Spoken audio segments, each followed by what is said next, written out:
At 12:05 p. And Major John Howard is standing in the dark, listening to the sound of men running toward a bridge they may never reach. He does not know how many Germans are waiting.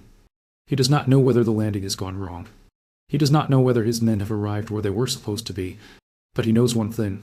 Every second he waits gives the enemy a chance to destroy the mission before it begins. The bridge in front of him is prepared with explosives.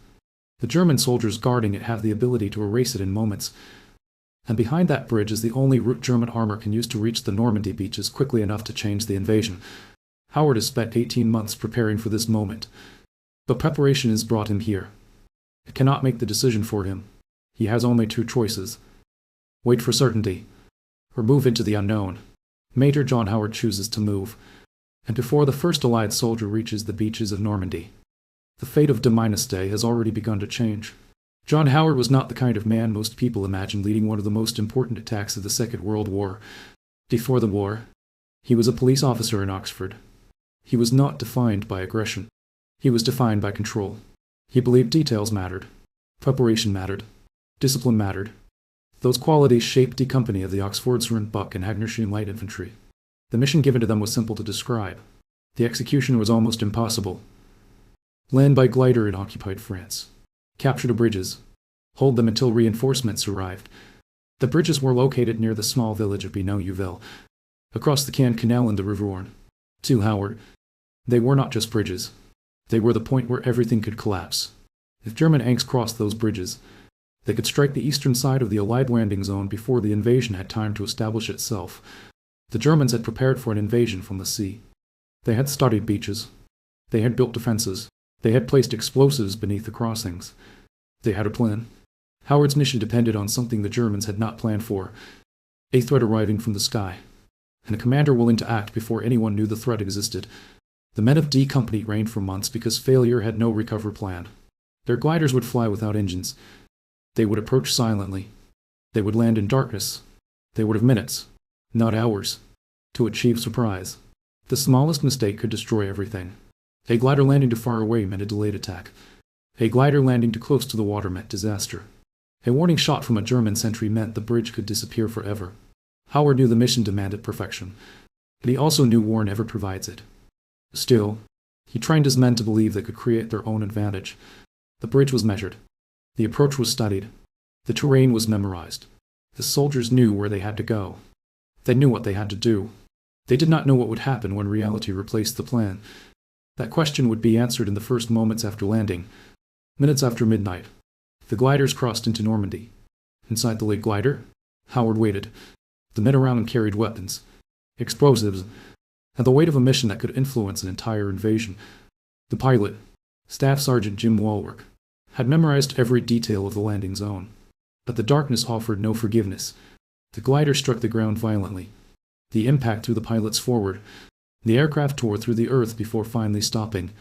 For a moment, nobody knew if they had succeeded. Then Howard looked through the shattered nose of the glider. The bridge was there, only 47 meters away. The impossible had happened. They had landed almost exactly where they needed to be. But success created a new problem. They were close enough to attack, and close enough to be discovered. Howard had seconds to decide. The plan had worked, but the situation was still unknown. The Germans could already be reacting. Howard chose not to wait.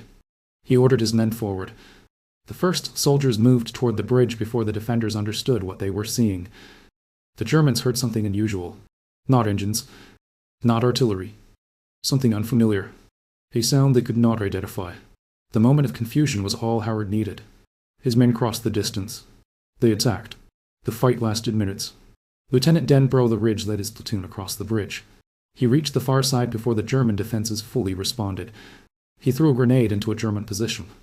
Then he was shot. He became the first Allied soldier killed by enemy fire on D-Day. But the bridge was taken. The demolition controls were captured. The wires were cut. The explosives remained in place. But they could no longer be used. Howard's decision had created a victory. But victory created another impossible responsibility. They now had to hold what they had taken. The bridge was no longer a target. It was a promise that fewer than 200 men had to keep. Howard knew the Germans would come. The question was when.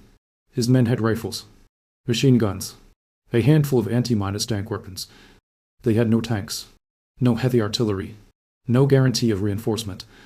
Only the bridge, and the knowledge that losing it wouldn't do everything they had achieved. Howard sent the message that the mission was complete. The code phrase was simple. Ham and jam.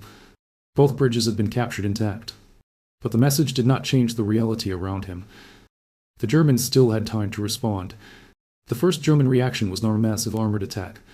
It was confusion. Reports arrived incomplete. Soldiers had seen fighting. They had heard explosions. They did not understand what had happened. Major Hans Schmidt received information that enemy forces had landed near the bridges, but he did not have a clear picture.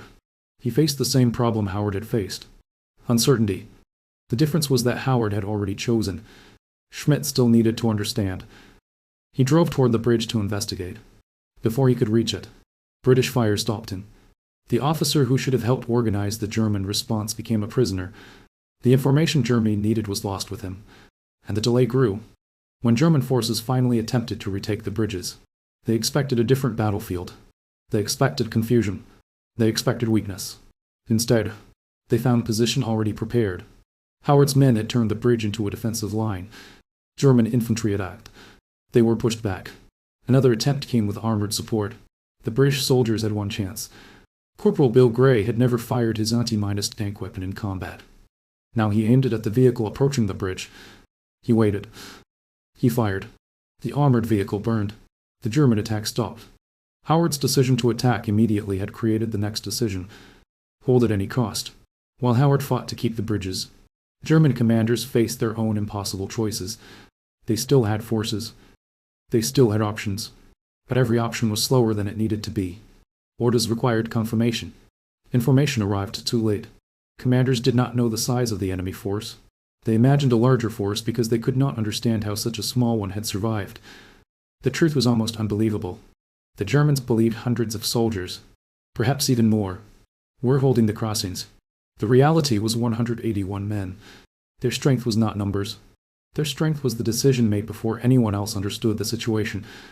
Hours passed. The invasion continued. The beaches became the center of the world's attention, but on the eastern flank, everything depended on the bridge. Howard refused to surrender. The arrival of Allied reinforcements finally changed the situation. The men of Lord Lovett's commandos reached the bridge. The relief column arrived with a strange sound moving ahead of it. Bagpipes. After hours of fighting, uncertainty, and exhaustion, Howard saw friendly forces approaching. The bridge had held. The decision had survived its consequences. After the war, German officers searched for the moment when the response to Normandy failed. They found many reasons. Bad communication, delayed orders, command mistakes. But beneath all of them was an earlier failure. A small force had taken the bridges before Germany understood they were under attack.